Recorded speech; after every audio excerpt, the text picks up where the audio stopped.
আজকে আমরা সপ্তম শ্রেণীর প্রথম পর্যায়ক্রমিক মূল্যায়ন 2026 সালের ভূগোল বিষয়ের সম্পূর্ণ উত্তর সহ নমুনা প্রশ্নপত্র সেট 2 সম্পর্কে আলোচনা করব।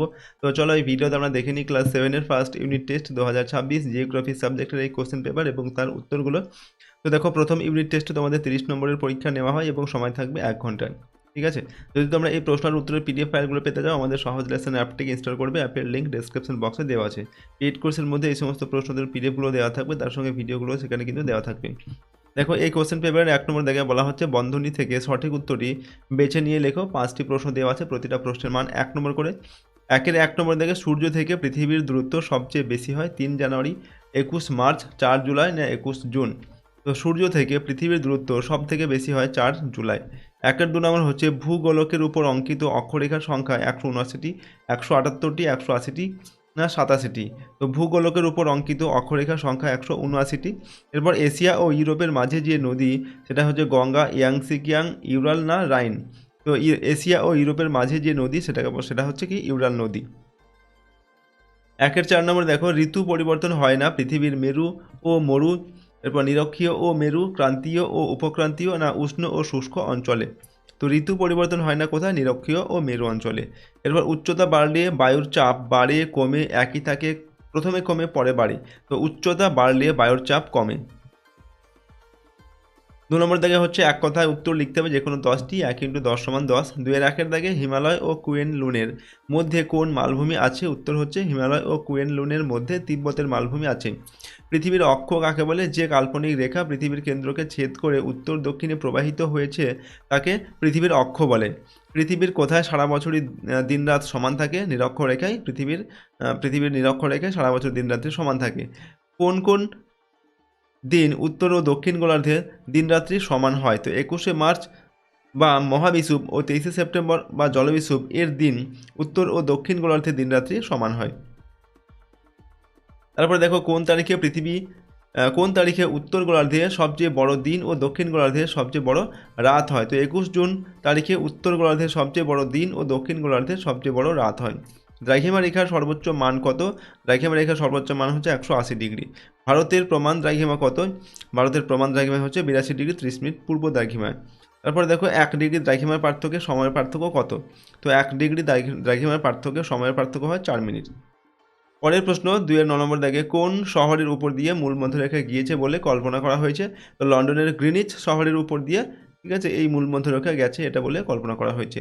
সমচাপ রেখা কাকে বলে? নির্দিষ্ট সময়ে একই পরিমাণ বায়ুর চাপযুক্ত স্থানগুলিকে মানচিত্রে যে রেখা দ্বারা যুক্ত করা হয় তাকে সমচাপ রেখা বলে। বায়ুর চাপ মাপার যন্ত্রটির নাম কি? তো বায়ুর চাপ মাপার যন্ত্রের নাম হচ্ছে ব্যারোমিটার। সমুদ্রপৃষ্ঠে বায়ুর চাপ কত?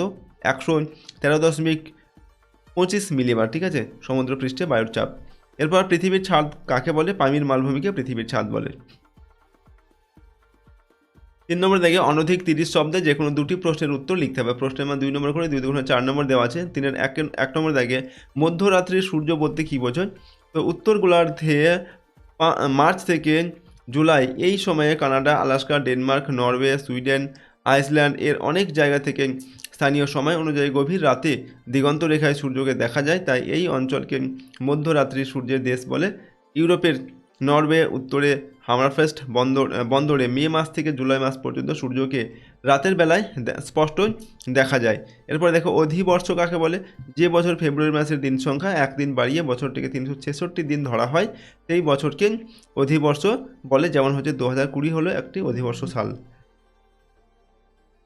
সূর্যের দৈনিক আপাত গতি কাকে বলে? পৃথিবী পশ্চিম থেকে পূর্ব দিকে আবর্তন করে বলে আপাত দৃষ্টিতে সূর্যকে প্রতিদিন পূর্ব আকাশ থেকে পশ্চিম আকাশে চলমান করছে বলে মনে হয়। এটাকে সূর্যের দৈনিক আপাত গতি বলে। বিজ্ঞানীরা আন্টার্কটিকা মহাদেশ অভিযানের ডিসেম্বর মাসে যান কেন? ঠিক আছে, ডিসেম্বর মাসে কেন যান আন্টার্কটিকা মহাদেশ অভিযানে? তো আন্টার্কটিকা মহাদেশ দক্ষিণ গোলার্ধে অবস্থিত। ডিসেম্বর মাসে দক্ষিণ গোলার্ধে গ্রীষ্মকাল বিরাজ করে, তাই ডিসেম্বর মাসে আন্টার্কটিকাতে তুলনামূলকভাবে অন্য সময়ের চেয়ে তাপমাত্রা একটু বেশি থাকে, তাই বিজ্ঞানীরা আন্টার্কটিকা মহাদেশ অভিযানে ডিসেম্বর মাসে যান। 4 নম্বর দেখে অনধিক 50 শব্দে যে কোনো 2টি প্রশ্নের উত্তর দাও। প্রশ্নের মান এখানে 3 নম্বর করে, 3 2 6 নম্বর দেওয়া আছে। তার 1 নম্বর দেখে হচ্ছে নিরক্ষীয় অঞ্চলে নিম্নচাপ বলয় তৈরি হয় কেন? তো নিরক্ষীয় নিম্নচাপ বলয় 0 থেকে 10 ডিগ্রি উত্তর ও দক্ষিণ অক্ষাংশে অবস্থিত। এখানে নিম্নচাপ বলয় সৃষ্টির কারণগুলি হচ্ছে 1 নম্বর, নিরক্ষীয় অঞ্চলে সূর্য সারা বছর প্রায় লম্বভাবে পড়ায় বায়ু উষ্ণ ও হালকা হয়ে ঊর্ধ্বগামী হয়। 2 নম্বর হচ্ছে এখানে স্থলভাগের তুলনায় জলভাগ অনেক বেশি থাকায় বায়ুতে জলীয় বাষ্পের পরিমাণ বেশি থাকে, ফলে জলীয় বাষ্পপূর্ণ বায়ুর চাপ কম হয়। ঠিক আছে, এরপর 3 নম্বর বা নাম্বার সি দিয়ে লিখছি, দেখো নিরক্ষরেখার কাছাকাছি অঞ্চলে পৃথিবীর আবর্তন সবচেয়ে বেশি হয় বলে বায়ু 2 ক্রান্তীয় অঞ্চলের দিকে ছিটকে যায়। এভাবে নিরক্ষীয় অঞ্চলে নিরক্ষীয় নিম্নচাপ বলয় তৈরি হয়েছে। তাহলে 2 নম্বর অপসূর ও অনসূর কাকে বলে? তো প্রথমে আমরা লিখছি, দেখো অপসূর 4 জুলাই সূর্য থেকে পৃথিবীর দূরত্ব সবচেয়ে বেশি হয়, প্রায় 15 কোটি 20 লক্ষ কিলোমিটার। একে পৃথিবীর অপসূর অবস্থান বলে। এরপর অনসূর 3 জানুয়ারি সূর্য থেকে পৃথিবীর দূরত্ব সবচেয়ে কম হয়, প্রায় 14 কোটি 70 লক্ষ কিলোমিটার। এটা লক্ষ হবে, ঠিক আছে, 14 কোটি 70 লক্ষ কিলোমিটার। একে পৃথিবীর অনসূর অবস্থান বলে। 4-এর 3 নম্বর হচ্ছে সমচাপ রেখার বৈশিষ্ট্যগুলি লেখো। তো নাম্বার এ হচ্ছে সমচাপ রেখাগুলি মিলিবার এককে দেখানো হয়ে থাকে। নাম্বার বি, সমচাপ রেখাগুলির বায়ু চাপের মান সমুদ্র পৃষ্ঠের বায়ুর চাপের সাপেক্ষে দেখানো হয়ে থাকে। নাম্বার সি, সমচাপ রেখাগুলি কখনোই পরস্পরকে স্পর্শ বা ছেদ করে না। নাম্বার ডি, সমচাপ রেখাগুলি খুব কাছাকাছি চলে আসলে সেই অঞ্চলে বায়ুর চাপের পার্থক্য বেশি হয়। পরের প্রশ্ন 4 নম্বরে বায়ুর উচ্চ চাপ ও নিম্নচাপ এর 3টি পার্থক্য লেখুন। দেখো 1 নম্বর হচ্ছে উচ্চচাপে বায়ু শীতল হয় আর নিম্নচাপের বায়ু হচ্ছে উষ্ণ হয়। 2 নম্বর উচ্চচাপে বায়ু সংকুচিত হয় এবং নিম্নচাপে বায়ু প্রসারিত হয়। 3 নম্বর হচ্ছে উচ্চচাপে বায়ু নিম্নগামী হয়, নিচের দিকে নেমে আসে আর কি। আর নিম্নচাপে হচ্ছে বায়ু ঊর্ধ্বগামী হয়, অর্থাৎ উপরের দিকে উঠে যায়। এরপর 4 নম্বর হচ্ছে উচ্চচাপ অঞ্চলে বায়ুর শান্ত আবহাওয়া বিরাজ করে আর নিম্নচাপ যুক্ত অঞ্চলে অশান্ত আবহাওয়া বিরাজ করে, অর্থাৎ ঝড় বৃষ্টি এই সমস্ত হয়। তারপর হচ্ছে দেখো 5 নম্বর থেকে অনধিক 80 শব্দে যে কোনো একটি প্রশ্নের উত্তর লিখতে হবে। প্রশ্নের মান 5 নম্বর দেওয়া আছে। ক নম্বর থেকে বলা হচ্ছে এশিয়া মহাদেশের জলবায়ুর বৈশিষ্ট্যগুলি লেখো। তো এশিয়া মহাদেশের জলবায়ুর বৈশিষ্ট্যগুলি হলো 1 নম্বর, এশিয়া মহাদেশের বিরাট বিস্তৃতির জন্য বিভিন্ন অঞ্চলে বিভিন্ন প্রকার জলবায়ু দেখা যায়। যেমন হচ্ছে এই মহাদেশের দক্ষিণাংশের জলবায়ু উষ্ণ প্রকৃতির, মধ্য ভাগের জলবায়ু নাতিশীতোষ্ণ প্রকৃতির এবং উত্তরাংশের জলবায়ু অতি শীতল প্রকৃতির। 2 নম্বর, এই মহাদেশ সমুদ্র থেকে দূরে অবস্থিত অঞ্চলগুলিতে শীত ও গ্রীষ্ম দুই খুব প্রকট হয়। এরপর দেখো পর্বত বেষ্টিত মালভূমি অঞ্চলের জলবায়ু অতি শীতল প্রকৃতির হয়। ঠিক আছে, তো এইগুলো হচ্ছে এশিয়া মহাদেশের জলবায়ুর যে বৈশিষ্ট্য সেগুলো, ঠিক আছে, সেগুলো আমরা লিখলাম। এরপর দেখো ক্ষয়ের দাগে এশিয়ার উত্তরের বিশাল সমভূমির পরিচয় দাও। তো এশিয়ার উত্তরের সমভূমি অঞ্চলটি পৃথিবীর বৃহত্তম সমভূমি। ভূপ্রাকৃতিক বৈচিত্র্য অনুসারে উত্তরের সমভূমি অঞ্চলটি 3 ভাগে বিভক্ত, যথা 1 নম্বর হচ্ছে বা নাম্বার এ হচ্ছে তুরানের নিম্নভূমি। আরল সাগর ও কাস্পিয়ান সাগর সংলগ্ন নিম্নভূমি হলো তুরানের নিম্নভূমি। এই নিম্নভূমির কোনো কোনো অংশ সমুদ্রপৃষ্ঠ থেকে 8 থেকে 10 মিটার উঁচু। নাম্বার বি, সাইবেরিয়া সমভূমি। এশিয়ার উত্তরে ওব, লেনা ও ইনিসি নদীর পরিসঞ্চিত হয়ে ও হিমবাহের সঞ্চয় কার্যের ফলে সাইবেরিয়া সমভূমির উৎপত্তি। এটি পূর্বে ইনিসি নদী ও পশ্চিমে ইউরাল পর্বতের মাঝে অবস্থিত। সমভূমির গড় উচ্চতা হচ্ছে প্রায় 20 মিটার। তারপর দেখো number C, Siberian shield. Yenisei নদী থেকে পূর্বে বেরিং প্রণালী পর্যন্ত বিস্তৃত প্রাচীন ক্ষয়প্রাপ্ত মালভূমির সামান্য তরঙ্গায়িত ভূমিকে সাইবেরিয়ান শিল্ড বলে। দেখো এই ছিল তোমাদের ক্লাস 7-এর ফার্স্ট ইউনিট টেস্ট 2026 ভূগোল বা জিওগ্রাফি সাবজেক্টের একটি কোশ্চেন পেপার এবং তার সম্পূর্ণ উত্তর। প্রশ্নোত্তরগুলো অবশ্যই তোমরা ভালোভাবে প্র্যাকটিস করে নাও। এটা আমরা 2 নম্বর সেট দিলাম, তো টোটাল 4-5টি সেট আমি তোমাদের দেবো, প্রতিটা সেট ভালোভাবে প্র্যাকটিস করে নেবে, তাহলে তোমাদের ফার্স্ট ইউনিট টেস্টের পরীক্ষায় দেখবে সমস্ত প্রশ্ন এই সেটগুলোর মধ্যে থেকেই তোমরা কমন পাবে। আর যদি এই সমস্ত প্রশ্নোত্তরের পিডিএফগুলো তোমরা পেতে চাও, আমাদের অ্যাপটিকে ডাউনলোড করবে, অ্যাপের লিঙ্ক ডেসক্রিপশন বক্সে দেওয়া আছে, অথবা গুগল প্লে স্টোরে গিয়ে তোমরা সহজ লেসন লিখে সার্চ করলে তোমরা অ্যাপটিকে কিন্তু পেয়ে যাবে। তো সেখান থেকে গুগল প্লে স্টোরে গিয়ে তোমরা অ্যাপটিকে ডাউনলোড করে নেবে এবং যারা আগে থেকে অ্যাপটিকে ইনস্টল করে রেখেছে তারা অবশ্যই একবার আপডেট করে নেবে, ঠিক আছে। এবং অ্যাপটিতে তোমরা এখান থেকে একবার 5 স্টার রেটিং দিয়ে এখানে গিয়ে পোস্ট করবে, ঠিক আছে। তো আমি তোমাদের অ্যাপটিকে ওপেন করে দেখিয়ে দিচ্ছি। দেখো অ্যাপটিকে আমি এখান থেকে ওপেন করে তোমাদের দেখাচ্ছি কীভাবে তোমরা অ্যাপটিকে ব্যবহার করবে।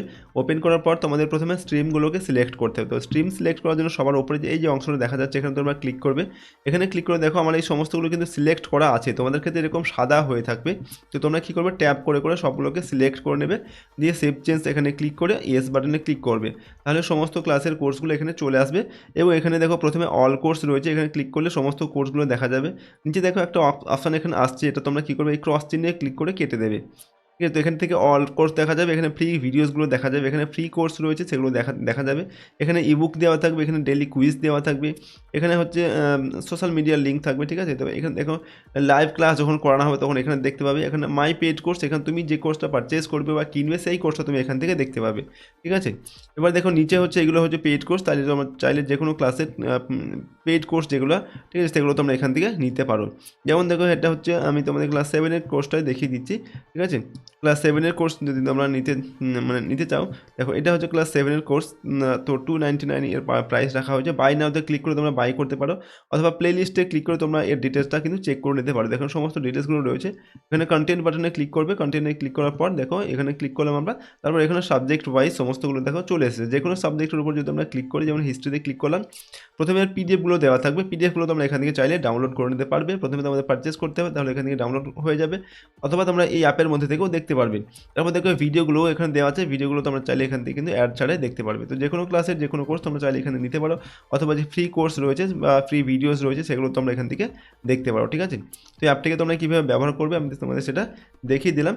আর যদি আমাদের চ্যানেলে তোমরা নতুন হও, অবশ্যই চ্যানেলটিকে সাবস্ক্রাইব করবে এবং বেল আইকনে প্রেস করে অল অপশনটিকে সিলেক্ট করে রাখবে পরবর্তী ভিডিওগুলি পাওয়ার জন্য। ভিডিওটিতে লাইক করবে, ভিডিওটি তোমার বন্ধু বান্ধবের সঙ্গে শেয়ার করবে, কমেন্ট বক্সে নিজেদের মতামত অবশ্যই লিখবে।